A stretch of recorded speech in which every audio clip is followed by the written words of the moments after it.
Hello, and welcome to the Mini Transat Mission, an Offshore Sailing Podcast. I'm your host, Peter Gibbons-Neff, and this is episode 1. So in this podcast, we explore all things Classe Mini 650 related with a focus on the Mini Transat. We'll discuss solo offshore racing and dive into the French sailing scene with its deep-rooted history and culture in solo ocean racing. So with that, let's have a little conversation. So today I'm recording in France. It is April 29th, and I'm currently in Le Trente-sur-Mer, where my boat has been for the last 2 years, and I'm working on the next month to get it ready for the big race, the Mini Transat, which starts this September. So always a lot of work leading up to any big ocean race, and that's what I'm currently focused on right now. So if you've been following along with my blog post or social media, you'll probably see that I am currently the only American fully qualified for the Mini Transat, and it's been a long qualification process. So I started this back in 2021, and it's a tough race, not just because of the length or the size of boats being only 21 feet, but also most of the information out there is in French. So if you try to look up some of the information, it can be hard. So hopefully this podcast helps shed a little bit of light on the Mini Transat and the whole process. So, there's plenty of articles, podcasts, social media out there, but most of it's in French. So, looking forward to sharing this one, for our English speaking listeners.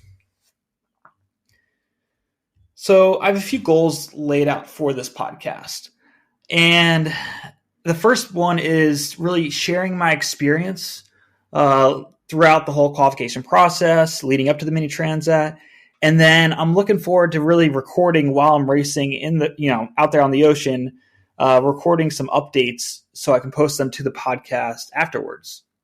Because for this race, we can't have our phones, we can't have any internet connection. So I can't actually post anything while we're doing the Mini Transat, but I'll definitely have plenty of content afterwards. So I'm really looking forward to sharing that experience so you can hear what it's like being out there and follow along.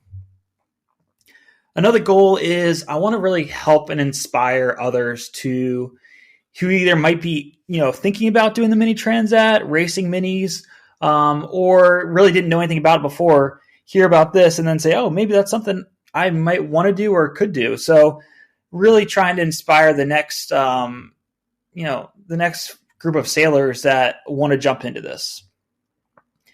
And then I want to spread some knowledge and some tough lessons learned that I've gone through over the last couple of years here. So, it's not been easy. I haven't done everything perfect. I don't think anyone's perfect out there. But I really want to help get people up to speed faster. It's a steep learning curve jumping into the minis. I was just out on the dock the other day with one of my good friends who he just jumped into the mini class, got an RG650 also, same kind of boat I have. And, he's about to start his first race and just sitting down for about an hour going through the safety checklist. A couple pages long, going through every little bit of the boat for safety regulations and just walking him through what an inspection would look like. I didn't really have that going through my first time, and so it was a lot harder. But being able to help someone like that, it brought him up to speed a lot faster. So, in person is a lot easier. Not everyone has that luxury of being in person with minis around. So hopefully we can talk through some different aspects of the rules and the safety checklist and, the racing side, and it'll get some of you up to speed a little bit faster. And then the final goal I have for this is I really want to share more about U.S. Patriot Sailing.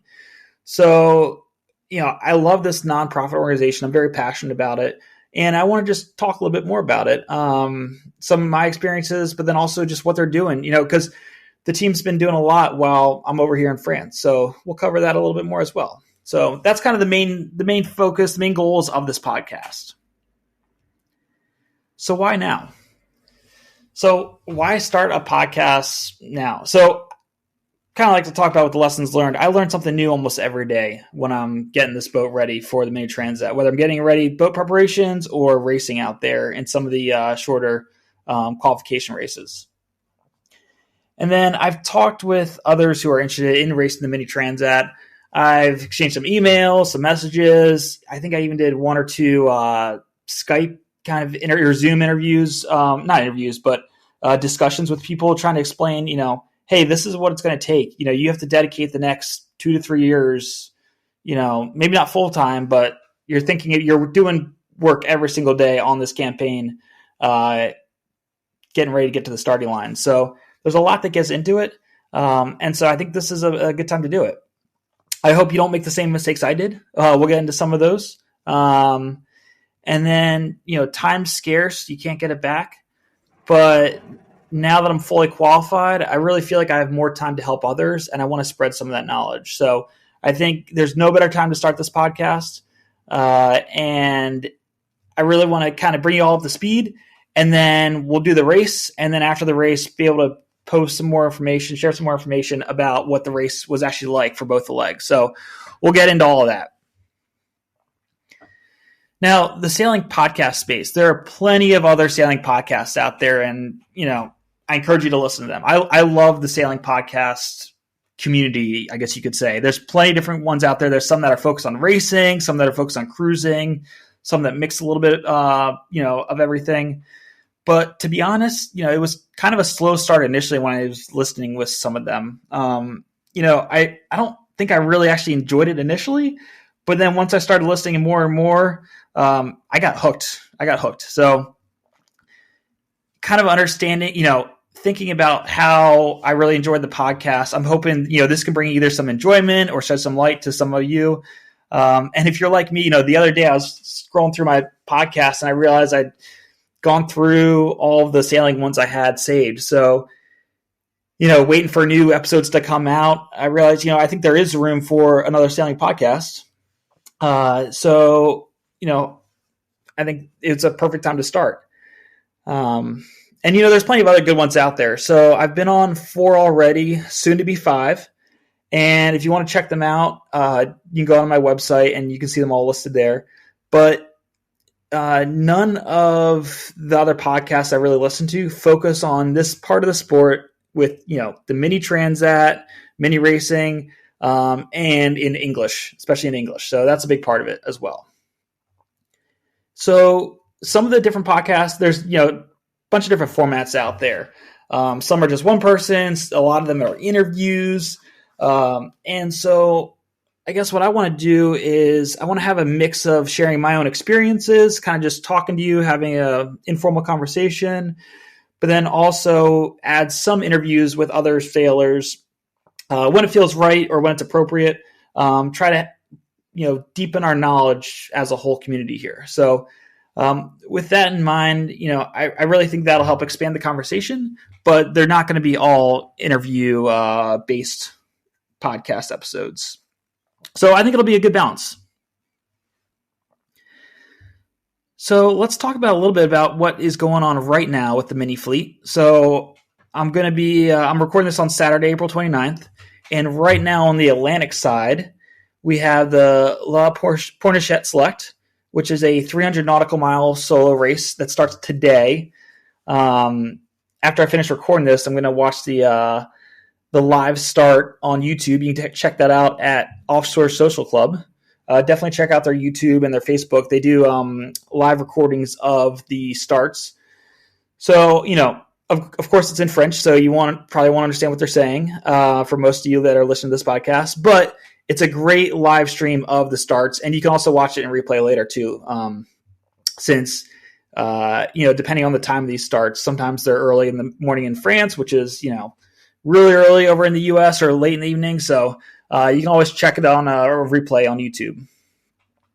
But we'll cover more about that race in maybe the next episode. We'll kind of dive into it, give you a little more insight on what the race is looking like with weather-wise and the boats. But I think there's a little over 80 boats that are starting there. So if you read my blog post, I was hoping to be on the starting line for that race. Unfortunately, because there's so much participation in these races, there's a waiting list for that one. Let me rephrase that. All of the races right now have a waiting list.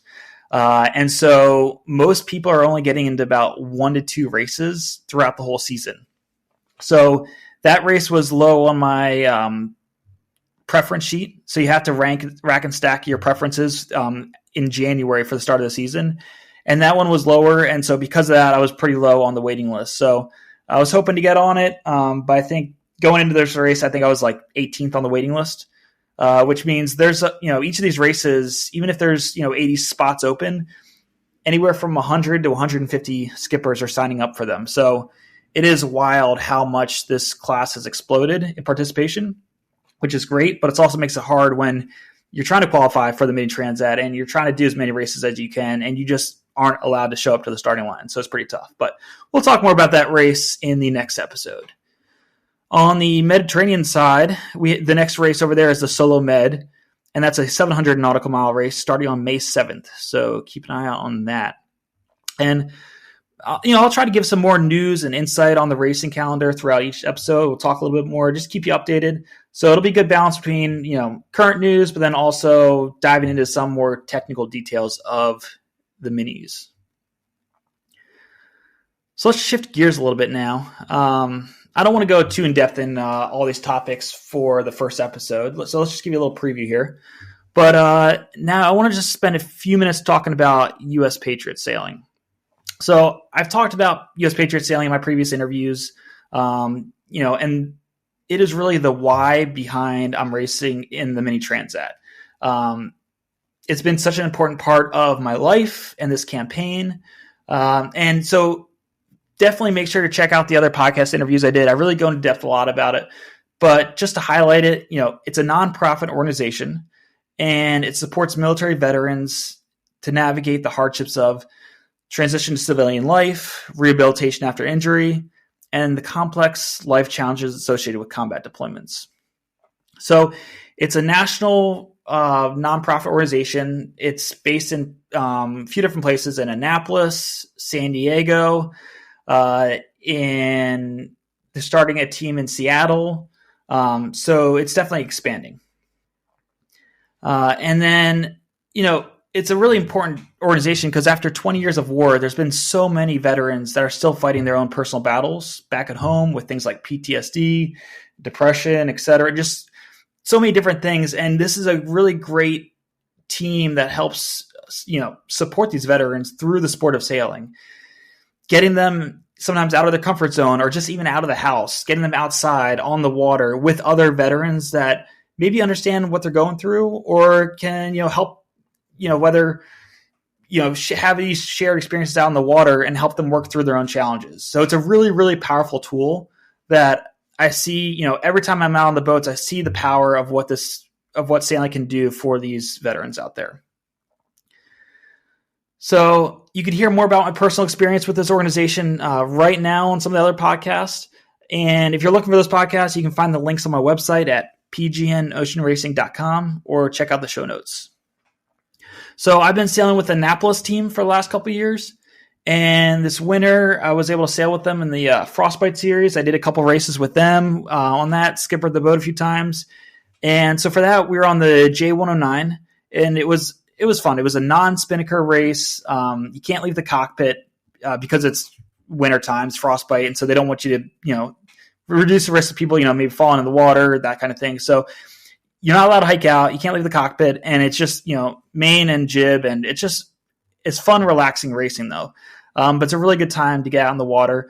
And I really enjoyed it because we had a few new team members, and I was able to teach them the boat, and I was really able to teach them how to sail. And, even with, there were sometimes I went out there, we're just two people that, were new to sailing, and we were able to get this J109 racing really well. So we had a great time out there. More recently, just last week, the team went to Charleston Race Week, which is a really big event.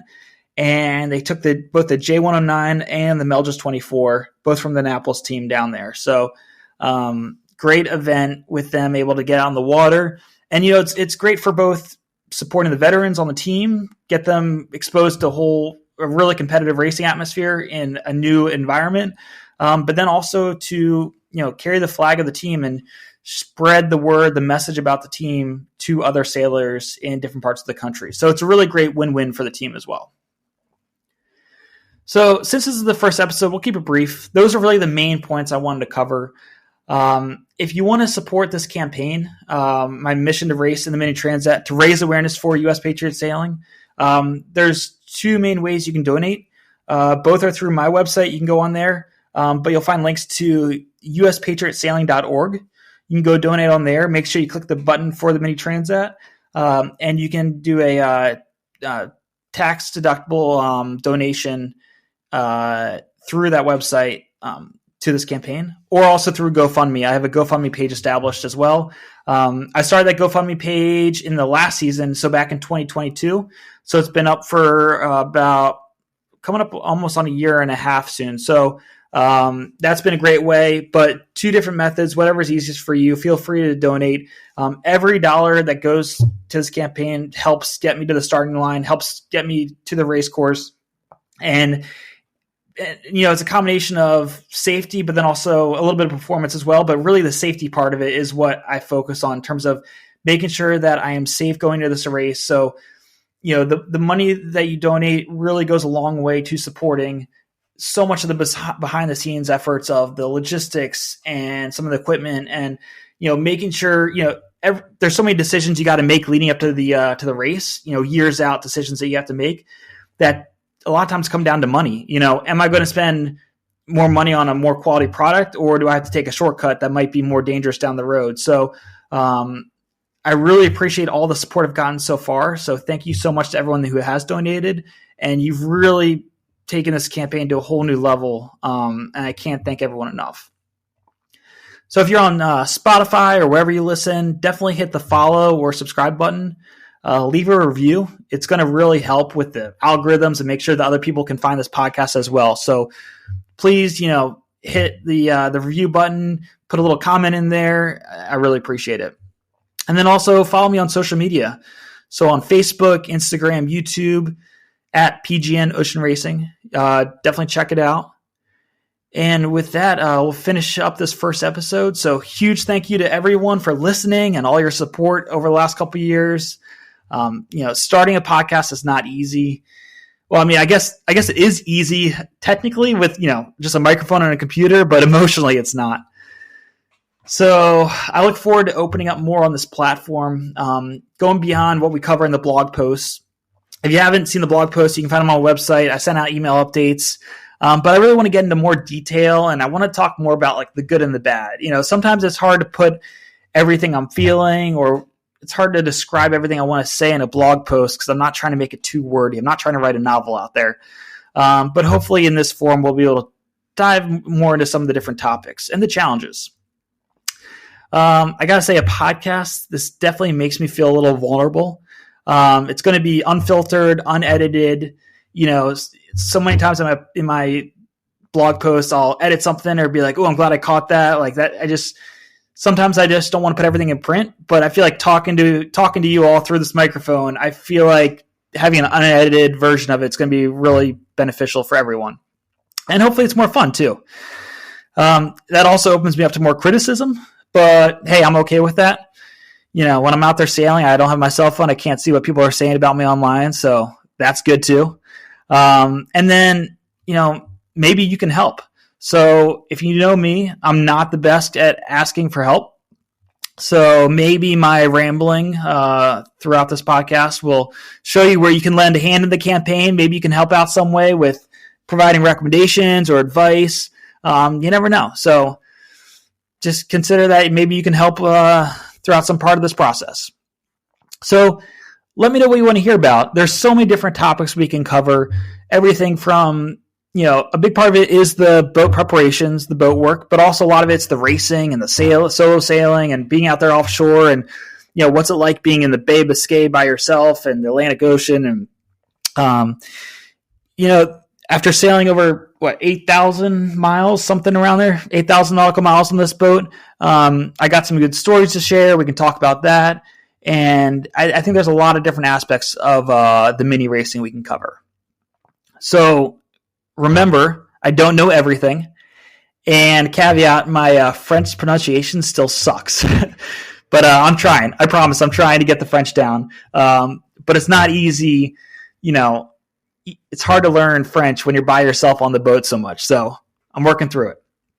But With that, thank you for listening to the first episode of the Mini Transat Mission on Offshore Sailing Podcast.